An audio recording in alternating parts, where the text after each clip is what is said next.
Assalamu alaikum, friends. Today we are talking about the optional subject of PMS history.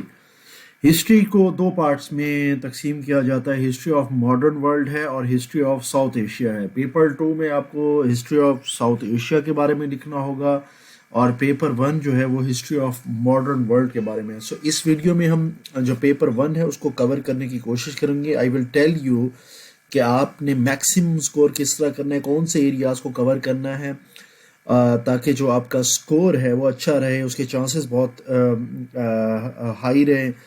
And you could have an edge over others 20,000 applicants. کیونکہ جب میں یہ video بنا رہا ہوں تو تھوڑا سا ٹائم ابھی بچا ہوا ہے اپلائی کرنے کا. And still we have the number which is more than 19.6K. So we hope کہ یہ 20 کے کراس کر جائے گا لاسٹ ٹائم کی طرح. سو جو ماڈرن، یہ ایک چیز میں آپ کو بتا دوں، یہ سلیبس آپ کے سامنے دیا گیا ہے جس میں لائک جو ایولیوشن آف آور ہسٹری ہے ٹورڈس گلوبلائزیشن ہے، ٹرانسفارمیشن ہے، جو ہمارے اولڈ ریجیمز تھے کورنگ دا ہول ورلڈ، چاہے وہ یورپ ہو، آپ کا آپ کے جو نومیڈک ہسٹری ہے of China and surrounding area, اس کے ٹریڈ روٹس ہو گئے، اور کس طرح یہ جو یورپ ہے انہوں نے کالونیز بنائی، کون کون سے اس میں پروسیس، کون کون سی جو ریجیمز ہیں اس میں انوالو رہے. اور جو اس میں جو تیسرے نمبر پہ ہے وہ آپ کی ریولیوشنز کے حوالے سے، اس میں جو بھی European revolutions specially French revolutions میں بہت امپورٹنٹ ہے. فیشزم کا کانسیپٹ آتا ہے جو اٹیلین اور جرمن ایرا رہا فرسٹ ورلڈ وار سے سیکنڈ ورلڈ وار، اور سوویت یونین، آپ کی کولڈ وار ہے. ماڈرن ورلڈس کے جو یعنی ایشوز ہیں یہ سارے اس پیپر 1 میں کور ہوتے ہیں. کون کون سے کوسچن اس میں ایکسپیکٹڈ ہوتے ہیں میں آپ کو یہ بتا دوں. آپ اس سلیبس کو چھوڑ دیں، میں آپ کو وہ چیزیں بتا رہا ہوں کہ اگر وہ آپ نے کر لیں تو یہ پیپر آپ کا ہو گیا. سب سے پہلے آپ نے مڈل ایسٹ کرائسس کے بارے میں، اب ہم یعنی ریسنٹ ہسٹری سے پیچھے جائیں گے تاکہ آپ کا یہ چیزیں کور ہوں. یہ جو ایگزام ہے یہ اس طرح ڈیوائڈ ہوتا ہے کہ آپ کو لائک کہ کچھ ریسنٹ ہسٹری، کچھ پچھلی سینچری سے، اور پھر اس کے بعد پیچھے چلا جاتا ہے وہ ہسٹری کی، اور وہ آپ سے کوشچن کرتا ہے فرام اسپیسیفک ٹو جنیرک. یعنی جو ہمارا مڈل ایسٹ کرائسس ہے یہ ہو گیا. اچھا، اس کے علاوہ جو رشیا اور یو ایس اے کے ایشوز ہیں، رشیا یوکرین وار ہے، یہ بھی ایک ماڈرن ہسٹری کا حصہ ہے. آپ کا جو چائنا ہے اس کی جو ایولیوشن ہے، اس کا ایز اے ایمرجنگ نیشن ہے، ایمرجنس جیسے ہوئی، اس کے ڈفرینٹ جو ایڈونچرز ہیں یا ڈفرینٹ جو ان کے پروجیکٹس ہیں دنیا میں، یہ بھی ایک کوشچن کے طور پہ آتا ہے. اس میں آپ سی پیک لے سکتے ہیں اور یہ چیزیں بھی اس میں آ سکتی ہیں. اس کے علاوہ آپ کی جو ریولیوشنز میں ہے وہ فرینچ ریولیوشن بہت امپورٹنٹ ہے. ورلڈ وار 1، ورلڈ وار 2 اس میں بہت زیادہ امپورٹنس کی حامل ہے. ایک کویسچن اس میں سے آ جاتا ہے. اچھا، فرینچ ریولیوشن صرف فرینچ ریولیوشن ہی، اس کے آس پاس جو بھی یورپ میں ایک یورپین جو ہسٹری ہے اس حوالے سے، جب ایک کیوس کی سچویشن تھی پورے یورپ میں، یہ کیسے پورا یورپ اس طرح ایک ماڈرن یورپ میں کنورٹ ہوا، یہ آپ کو پتہ ہونا چاہیے. یہ بہت ہی ایک مزے کا سبجیکٹ ہے، مزے کی اس میں باتیں آپ نے پڑھنی ہیں. اور یہ ہسٹری اس وقت کوئی اسٹوڈنٹ رکھے جب اس کو ہسٹری پڑھتے ہوئے بور نہ ہو وہ.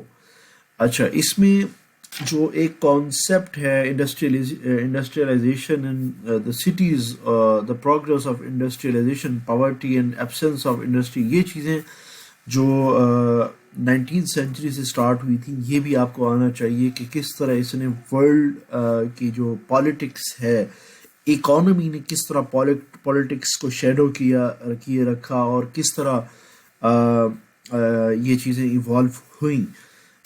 جو 6 نمبر پہ ہے نیشن امپائر اینڈ ایتھنیسٹی، اس میں جو تھیوریز ہیں نیشنلزم کی وہ آپ نے پڑھنی ہے، اور یہ کس طرح نیشنلزم نے انسپائر کیا ڈفرینٹ جو ایریاز تھے، یا کالونائزیشن کی طرف اور ڈی کالونائزیشن، ان دونوں پہ جو نیشنلزم ہے اس کی چھاپ آ سکتی ہے. یہ کوشچن بن سکتا ہے، آپ بھی اس حوالے سے سوچ سکتے ہیں. اسی طرح ایک اور تھیوری امپیریلزم ہے، اس کی کیا ہسٹری ہے، یہ کون کون سے ایریاز میں اس نے پرسسٹ کیا، کہاں سے یہ نکل کے آئی یہ تھیوری. اور آپ نے جو یہ کلیش آف سویلائزیشن ہے، یہ ہر سال چھوڑ کے ایک دوبارہ کوشچن کے طور پہ آ جاتا ہے.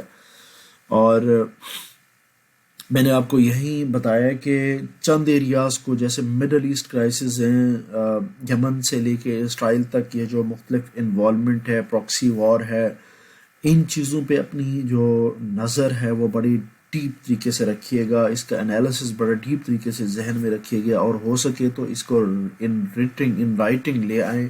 جو بھی آپ کے ذہن میں کانسیپٹس آ رہے ہیں ان کو ان رائٹنگ ضرور لے کے رکھیں، کیونکہ ان رائٹنگ لے کے آنے کا سب سے بڑا فائدہ یہ ہوتا ہے کہ وہ جو کانسیپٹس ہیں آپ اس کی جو انالیٹکس ہیں وہ آپ کرنے کے قابل ہو جاتے ہیں اگر ایک دفعہ لکھ لیں.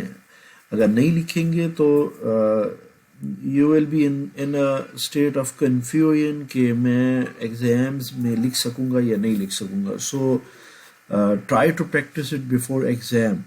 سو اس میں ریکمینڈیڈ بکس ہیں، اس کو اس طرح پڑھنے کی ضرورت نہیں ہے. آج کل جو ٹولز ہیں، chat G P T is a very very good tool to explore the things, specially history. تو بہت وہ اچھے طریقے سے آپ کو ایسے کی فارم میں بتا سکتا ہے، ٹیبولیشن کی فارم میں بتا سکتا ہے، کچھ بھی آپ اس سے کچھ بھی انالیسس کروانا چاہیں وہ آپ کو بتا سکتا ہے. سو دس از دا کی thing in the subject of history. آپ نے اس طرح اس کو اسٹڈی کرنا ہے. کچھ اسٹوڈنٹس کیا کرتے ہیں کہ وہ ورڈ ٹو ورڈ جو سلیبس ہے اس کو ساتھ لے کے چلتے ہیں، اور جب پیپر آتا ہے تو وہ ان کو کچھ نہیں آ رہا ہوتا. یہ ایسے نہیں ہے. جو میں نے آپ کو بتایا ان ٹاپکس پہ آپ نے مٹیریل کو پریپیئر کرنا ہے. آئی ہوپ کہ یہ چیز آپ کو ہیلپ فل ہوگی ان سم پارٹ آف یور ایسے. کچھ بھی ہو سکتا ہے، ایسا ایسے آ سکتا ہے کہ یہ جو کانٹینٹ آپ نے اس ہسٹری میں تیار کیا ہے یہی کانٹینٹ آپ کا اس میں بھی کام آ سکے.